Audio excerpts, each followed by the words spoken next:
Hi everyone, Kelt here.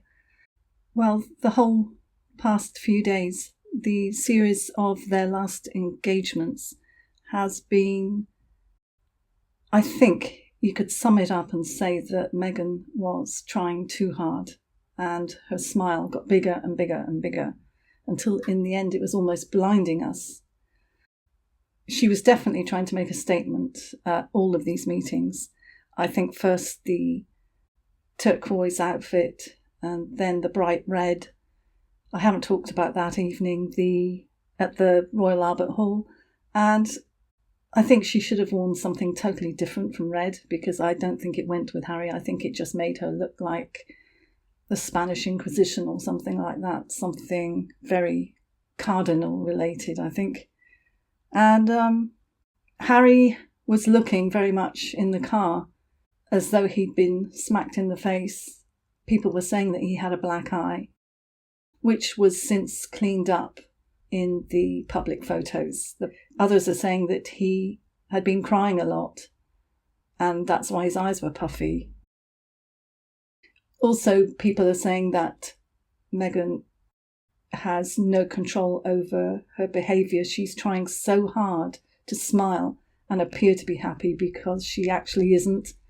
It's been said that she's freaking out under the surface and desperate to hang on to everything. She doesn't want any of the restrictions that the royal family give her, but she's desperate not to lose the little that she has. And she definitely doesn't want to lose Harry. And her facial expressions were so overcompensating.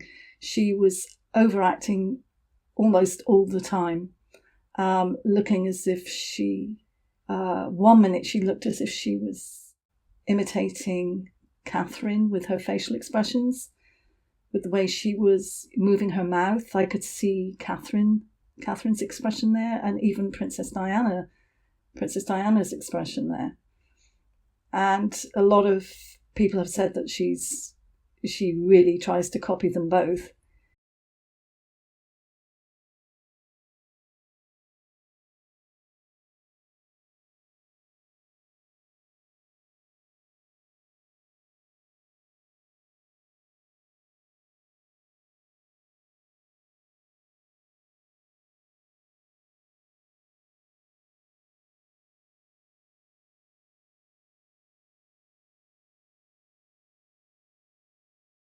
And the way she gazes at men, that was drawn attention to.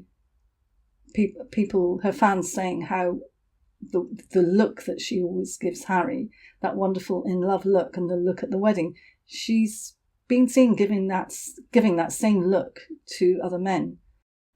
She did look good in those colours, in the turquoise, and then in the red, and then the green. Although people were saying that there was something hidden under her green outfit, and it looked as if she probably had some sort of recorder under the back of her dress, that it should have had. The seams were out of sync, and it's as if she'd got a recording device under her clothes. The stretching of her arm when hanging on to Harry when he was trying to shake hands with people at the Royal Albert Hall was unreal. It looked as if she was just being stretched, her arm. She refused to let go of him, which is quite rude. And she was desperately hanging on to him and almost putting her whole weight behind it. And it was said that she's looking for a role in Hollywood as some superhero, and people were saying Batgirl and the Black Widow and different things like that. And I think that should be Elastigirl, seeing the way she stretched her arm out during this thing. What do you think about that?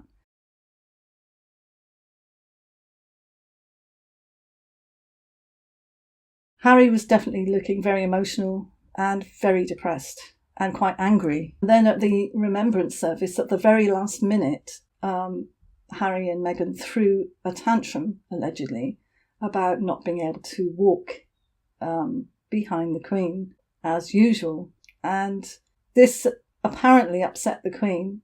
And at the very last minute, Kate steps in to act as diplomat and peacemaker and suggested that she and William did the same. they were sent to their seats without walking behind the Queen, so that people could not say that Meghan and Harry were excluded, when they've excluded themselves anyway by leaving the royal family. Prince Edward was a diplomat as well. He was definitely taking one for the team by chatting away to Prince Harry and Meghan. He was sat next to Meghan. And William was quite distant from Harry and Meghan. I think he spoke to them briefly, and he and Catherine were talking to Sophie and Edward. Can you blame them after all this? We don't know what's gone on that morning. We don't know what happened or the level of tantrums that were thrown. Some people think Harry deserves everything he gets. I don't know. I think sometimes I think when you're under that level of control, it's very difficult to judge. And he definitely looked as if he'd been crying a lot. And he did look as if he had a black eye. Also, at the remembrance service, there was a mysterious lady there again. If you remember my video from about a year ago, where I mentioned a woman who was standing in a brown velvet dress, who was very pregnant. And this same woman, it appears, is there again in exactly the same spot. Some people are suggesting, is this woman a surrogate? Is this Meghan saying that she's going to be pregnant again? Is this going to be the prelude to announcing another pregnancy? People are expecting it anyway. There is something big coming, and a lot of us think that Meghan will be announcing a new pregnancy. Also, another pregnant woman was standing outside in the same place, and people are saying, oh, are there two? I don't know. Also, Harry was seen doing elbow bumps instead of shaking hands, which is the new thing with the COVID-19 virus, and quite a wise move. And then you have Meghan leaping in to hug a young girl. Skipping back to her meeting at the school, I think that expecting children to produce ID and to stop them from getting in was way over the top. And then throwing her arms out to embrace a 16-year-old boy, many people are saying that's totally out of order, because if it was reversed, if it was an almost 40-year-old man doing the same to a 16-year-old girl, there would have been an outcry. So they left the remembrance service with no fanfare, no cheering, no real big deal, and Harry was looking very sad. So there are people questioning why they are still president and vice president of the Commonwealth, why they still hold those titles. So one thing which has cropped up now is that Prince Harry gave Russian hoaxers his personal phone number and his email address.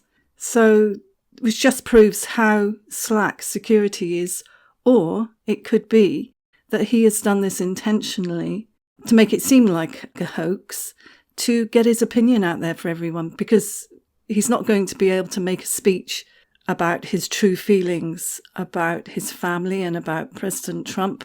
So what better than to be able to leak an alleged hoax phone call? That's just a thought. So what are your opinions on this? Do you think that he genuinely was silly enough to be conned by these Russian guys into thinking that he was speaking to Greta Thunberg and her father? Or do you think that he played along with this or even instigated this to get his point across?